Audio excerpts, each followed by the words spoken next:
పిండము వింటుంది. మీరు నమ్మండి నమ్మపోండి, ఇవాళ పెద్దలు కూడా అంగీకరిస్తున్నారు. పిండానికి వినే శక్తి ఉంటుంది.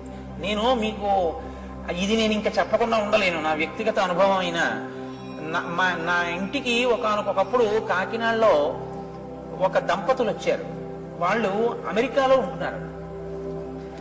ఆవిడ పెళ్లి ముందు నుంచి ఏదో నేను చెప్పిన మాటలు ఆవిడకి ఏదో పాపం మంచివి అనిపించాయి. ఆవిడ వింటూ ఉంటుంది సీడీలు ఎప్పుడు. ఆవిడ కాకతాళీయంగా ఆవిడ భర్త గారికి కూడా అంతే ప్రీతి నా సీడీలు. కాబట్టి ఇద్దరికీ అదే పని, అస్తమానం వింటూ ఉండేవారు అమెరికాలో. వాళ్ళిద్దరికీ వాళ్ళ అనురాగ ఫలితంగా ఒక శిశువు ప్రాణం పోసుకుంటోంది ఆవిడ కడుపులో.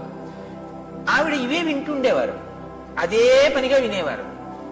ఆ పుట్టినటువంటి పాప మిరిసిపోతోంది సీతమ్మ తల్లిలా. అది పాకేటటువంటి వయసు వచ్చింది.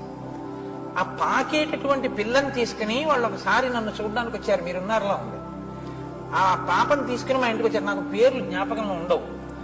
తీసుకొస్తే ఆ పాప నిద్రపోతుంది. మా ఇంటికి వచ్చేప్పటికి వాళ్ళు తీసుకెళ్లి లోపల మంచం మీరు పడుకోబెట్టిండమ్మా, ఎంతసేపు ఊళ్ళో పెట్టుకుంటారన్నారు.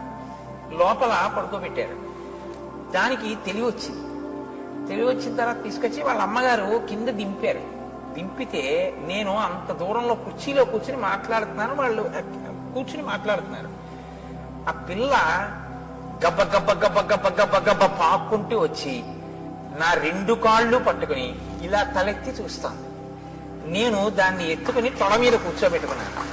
తొడ మీద కూర్చోబెట్టుకుని ఏమమ్మా ఏం అలా చూస్తున్నావు అన్నాను.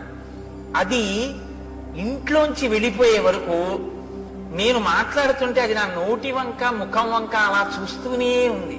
అంటే అది తల్లిగారి గర్భంలో ఉండగా నా మాటలు అదే పనిగా విని అది నిద్రపోతున్నది నా మాటలకు ఉలిక్కి పడలేచి. నేను ఇన్ని నెలలుగా వింటున్న మాటలు ఈ శరీరంలోంచే వస్తున్నాయన్నమాట.